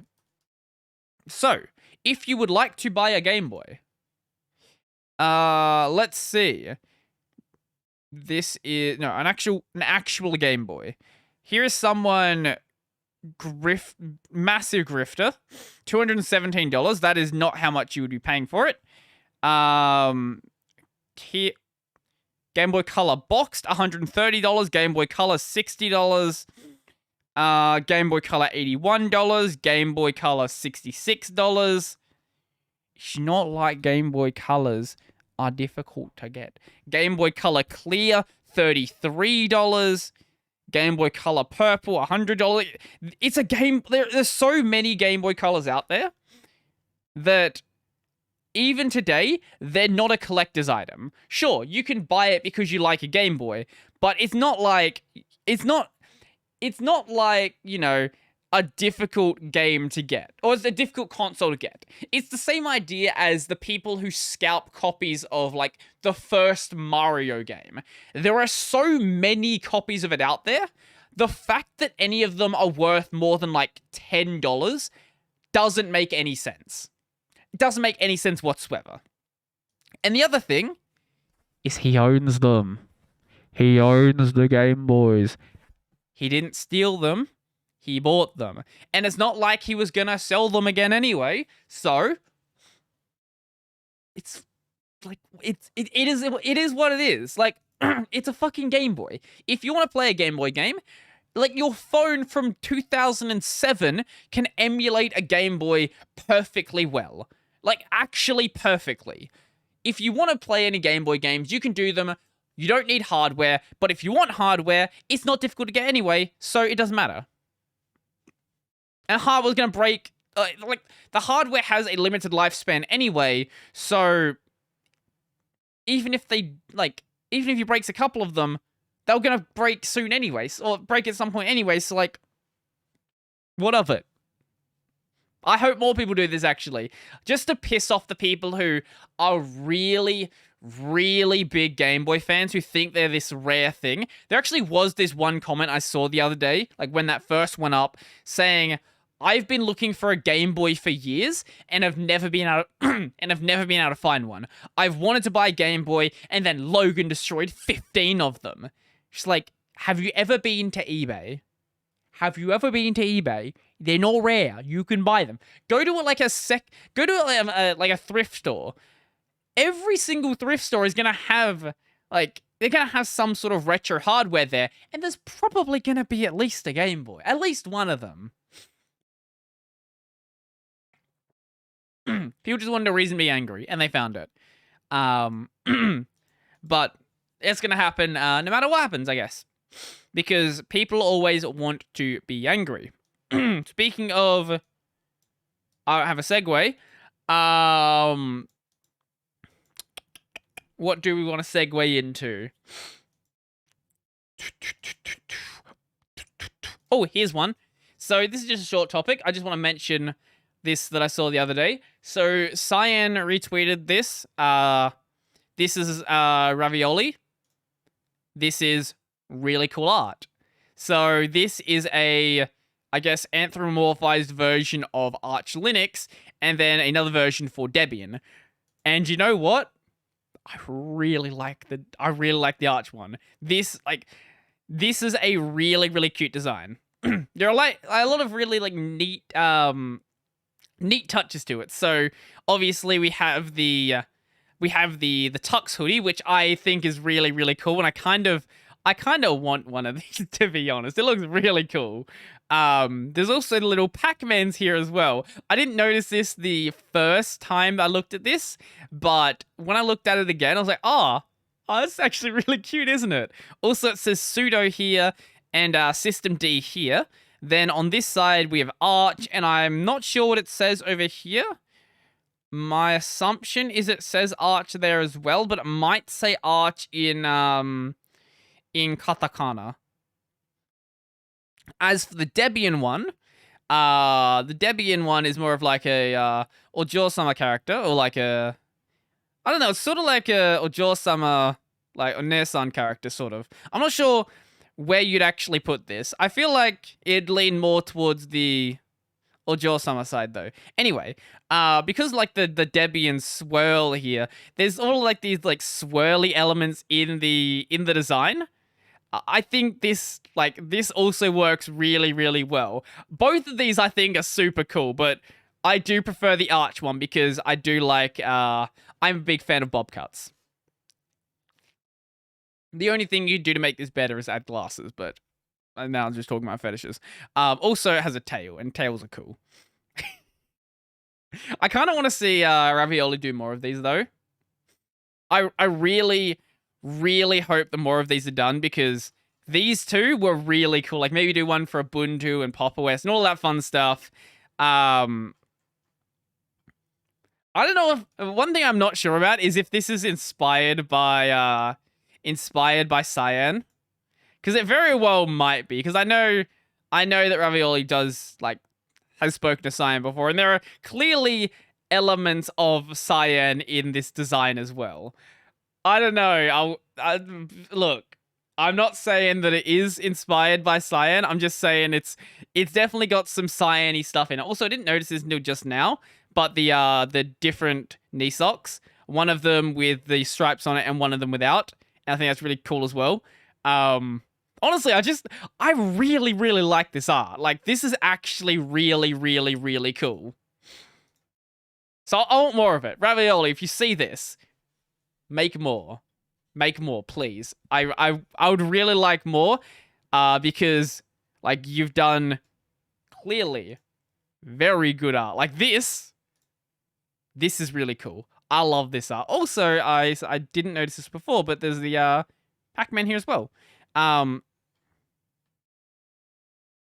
Cyan's on break. Cool. Anyway, I've now followed this artist, and I'm going to find more. I love this. Just some beginner artist. Just some beginner artist. Beginner artist. Yup. Mate, I'm just a beginner Linux user. I've never used Linux before. Don't even know what a terminal is. Yeah, I guess if you haven't been doing art for 20 years, I guess if that's your standard, sure, you can be a beginner artist, but look, I don't I don't think you're a beginner artist. I think you're really what's the word? I guess being overly modest in saying that you're a beginner. But I guess if you are sort of talking about how great you are at something, maybe you aren't actually as great as you think you are. You know what? I'll give you that. Sure. Anyway, because we are on the topic of anime and stuff, a while back, like a year or so back, I started watching Naruto, and I just never got around to finishing it because I got busy with, I think I was busy with uni at the time, and I was busy with work and busy with lots of stuff. I was doing the channel at the time alongside uni, so lots of stuff going on, and I just never got around. I think I finished the Chunin exam, but I just never got around to watching past that. But in the past couple of days, I restarted Naruto because I do want to watch all of it. Like, I do think it's really fun. I'm now up to just after, like, right at the start, basically, just after Kakashi does the test to decide if Naruto, Sasuke, and Sakura are going to actually be allowed to be ninjas, or if he was going to fail them. Just finished that episode, and now I guess they would be going, if I remember correctly from when I watched it before, they'd be going onto their first mission now. If I think so. I think maybe they're doing like their first basic mission or something like that. But I could be mistaken about that. Either way, I think Naruto was fun. Like, sure, it is peak shonen trash, but I also just like shonen trash. Like I've said before, I love my isekai garbage, I love my shonen garbage, I love my idol garbage, and I'm just gonna keep enjoying it. Going into the next season of anime, though, I'm probably gonna be watching a lot less than I have been in a lot of seasons, because I feel like I've been watching too much. I don't know, it feels like it sort of feels like sort of I'm watching stuff for the sake of watching anime, not actually enjoying a lot of it I'm watching. I've sort of cut back in last season, but I'm probably going to cut back again. I haven't decided on what I'm actually going to be watching, though, but I do know, obviously, some of what I'm watching. Like, obviously, Shingeki, keep watching Kimetsu no Yaiba, Arifureta, Shumatsu no Harem. Maybe I'll watch the second season of this. Definitely watching the second season of that. I haven't actually watched the first season of Princess Connect yet, so I'll get around to that one. Takagi-san, I really enjoy. I don't think I've seen... Have I seen season 2 yet? I don't remember. and I'll sort of play it by ear what else I'm gonna watch. I'm probably gonna try to keep it under like maybe, I don't know, I think I kept it under like 25 last season, which still sounds like a lot for most people, but previously I watched like everything that aired. Like everything with the exception of like male harems. And like male idol shows. But everything else, like, I just watched. So I'm probably going to keep it closer to maybe like 10 or 15 this time. Because I like having time to do things that are not watching anime. And I don't want watching anime to feel like it's work. Like, that's my problem. I've been watching too much, and it's like, if I don't watch stuff for a couple of days, then there's like a massive backlog to watch. And this break between seasons is kind of nice because it means there's nothing to catch up on. Like, that's my problem. The thing I like about seasonals is there's people around you who are watching them, and you can all chat about like what happened in the latest episode. But when it's too much, when like it's too many seasonals, it becomes a little bit overwhelming, and you can't really enjoy the content in the same way that you would have been before. It was fine when I was back in high school and didn't have anything to do, but nowadays, obviously it's very different, and I actually do have things that I do. Plus, I like playing Final Fantasy. Yeah. I'm not gonna lie and say that I would like more Final Fantasy time if I could get it, without eating into, the things that I'm already doing. But there was only so much time in the day, and sure, I probably could use some of that time to do more productive things, like working on the channel and stuff, but like, I could also not. Like, I enjoy the state the channel's currently in, and I don't think, besides maybe sort of putting more effort into the what's the word? Into the editing and the production, that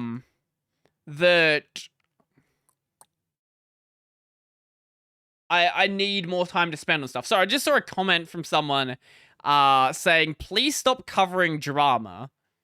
Like, I'm covering tech news. This was about the Streamlabs situation. Actually was going to cover this earlier, but I just didn't get around to doing so.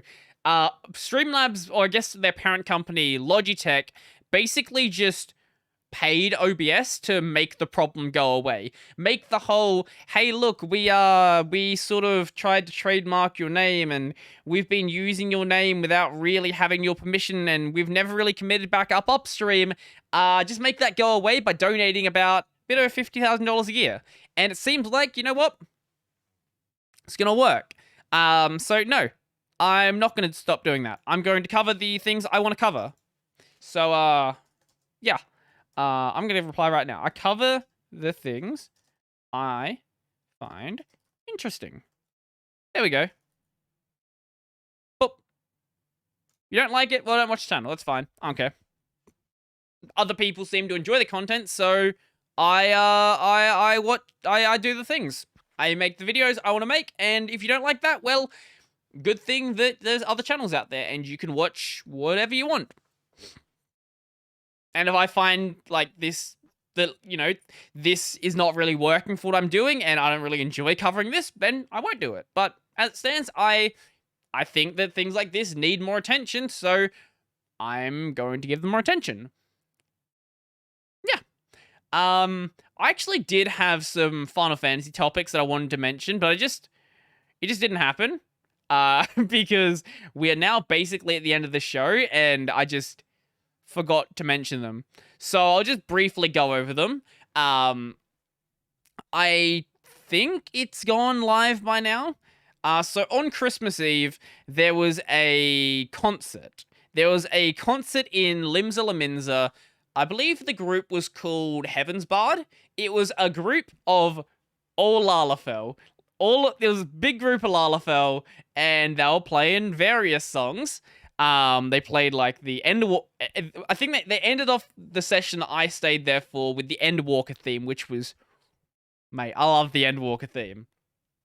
But I recorded that one, and hey, sure, there are probably better things I could do on Christmas Eve besides watching a band of Lalafell playing random music. Or I could just do that and just stay at home and just enjoy it. I think that was the first full-on concert I saw in Final Fantasy. Like, I've seen sort of individual bards, playing, hey, look, here's the Kimetsu no Yaiba opening, here's Sword Art Online, here's random other music. Like, I've seen individual bards doing it. But having an entire band of bards playing music is a very different experience. And if you ever get an opportunity to just sit around and watch a concert in Final Fantasy, I really recommend it. Just stick around there for 10, 15 minutes, and then you'll realize it's been an hour, and you're like, wait, shit, I was going to play this game today. That's sort of what happened. Like, I was like, I'm going to play this game, I'm going to work on leveling I think I was doing my Black Mage at the time, and then I didn't. I just saw this concert, and I just stood there for like half an hour or so. Like, what am I doing with my life right now? Like, I'm playing a game, and I'm just straight up not playing it.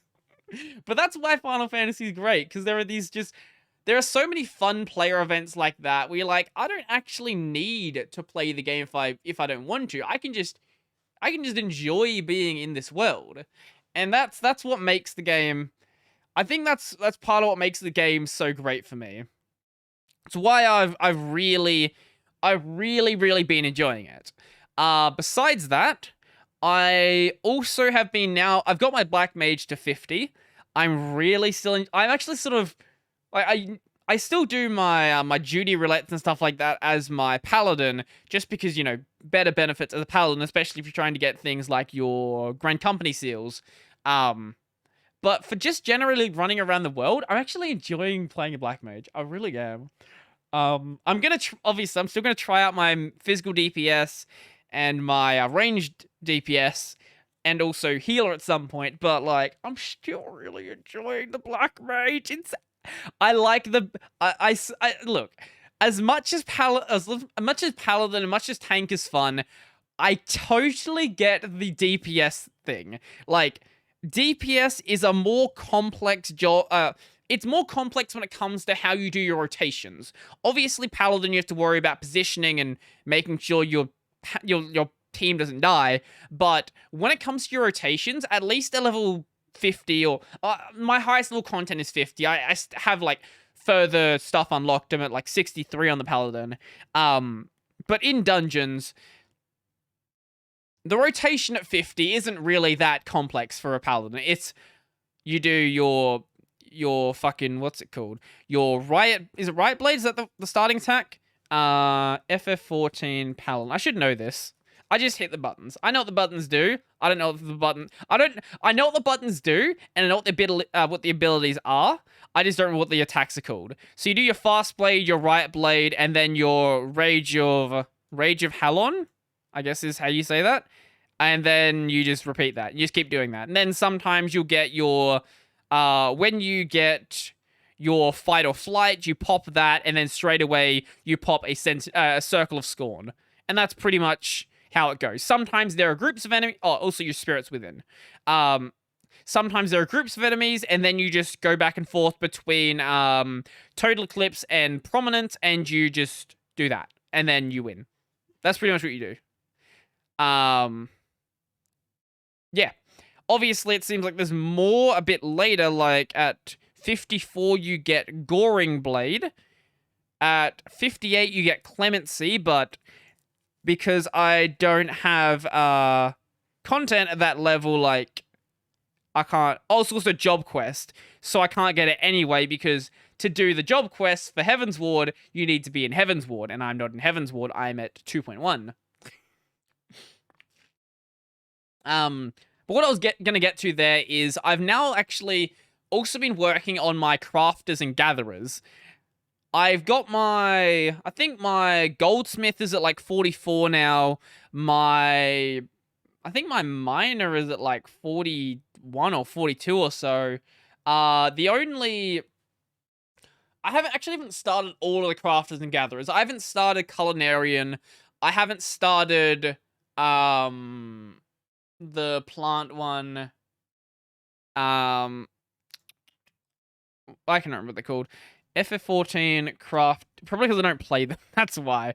Crafters, Gatherers. Let's see. Gathering. Botanist. Botanist, Fisher, and Miner. I haven't worked on Fisher in a while, but I do actually enjoy fishing.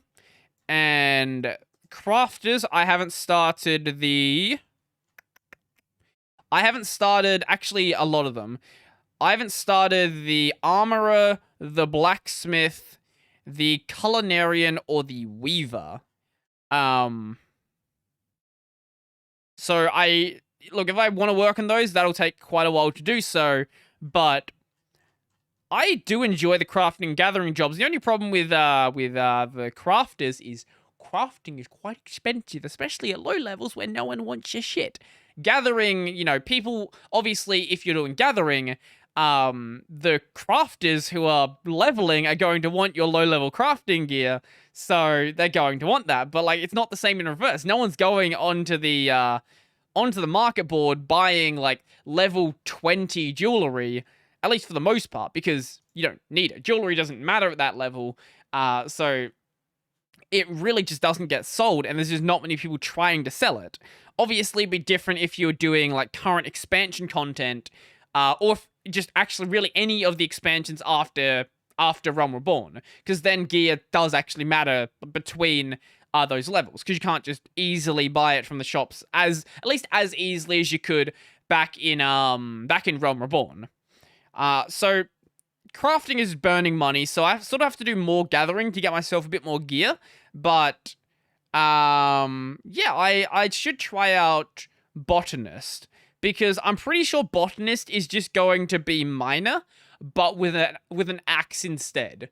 That seems to basically be what it is. It's just a miner, but with an axe. Also, and I think that's how you get flowers as well, presumably. So I'll check that out at some point, and I'll let you guys know what I think about it. I don't know what it is about, the gathering jobs, though, that I enjoy. I think it's just the fact that I don't have to play the game. I don't know, I feel like gathering jobs in every game that I play is always fun. Stardew Valley, for example.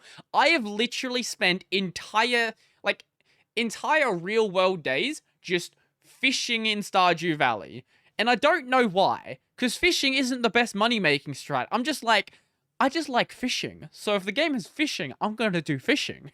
If a game has fishing, it by default gets extra points in my review. Hades has fishing, better game.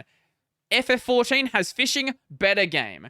Stardew Valley, fishing, better game. If your game has fishing, it is inherently better than it otherwise would have been. Even if the fishing mechanics are not very good. Just having fishing there is just, by default, good. Anyway, that's the end of the podcast. Listen, let me just check my things. So that's 40 minutes. And that's also... Wait, no, we still 10 minutes. I said we're going to end it. So, we're going to end it 10 minutes early. Unless there's anything here I want to desperately mention. No,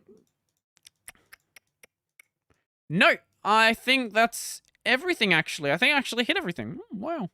I think because I knew I was basically near the end that I just rolled stuff out. Anyway, we're going to end 10 minutes early, and I'm going to go do something. Probably just get this rendered, out of the MKV format, also out of the individual clips, and yeah, I'll go work later.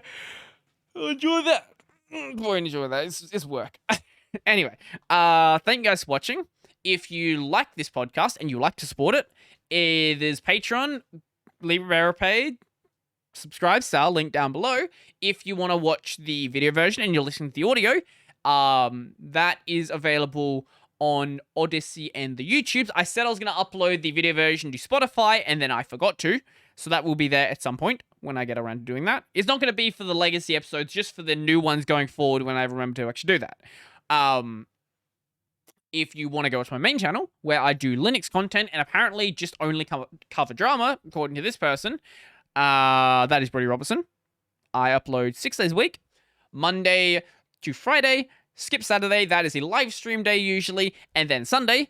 And then I've got a gaming channel called Brother Robson Plays, where I've been sort of inactive for a while because I haven't been streaming. But I will be streaming now, and we're going to be finishing off Bloodborne. Probably not anytime soon. But finishing off Kingdom Hearts Reach and Memories. That is our next game that is on, like, the nearing the end. So that'll be done soon, and then I'll replace that with, I believe, Hollow Knight we're going with, which is going to be a lot of fun. Maybe I'll throw in some Final Fantasy streams here and then. No promises, because I like Final Fantasy off stream, but I like it on stream as well. It's fun either way. And, yeah. The cat? Hello? What are you doing? You gonna ruin my ending? Do you want to go outside? What are you doing? Hi.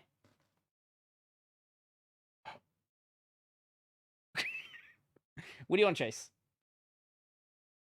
You gonna meow for the camera? Meow. Be a meow. You're meowing all day and you don't want to do it.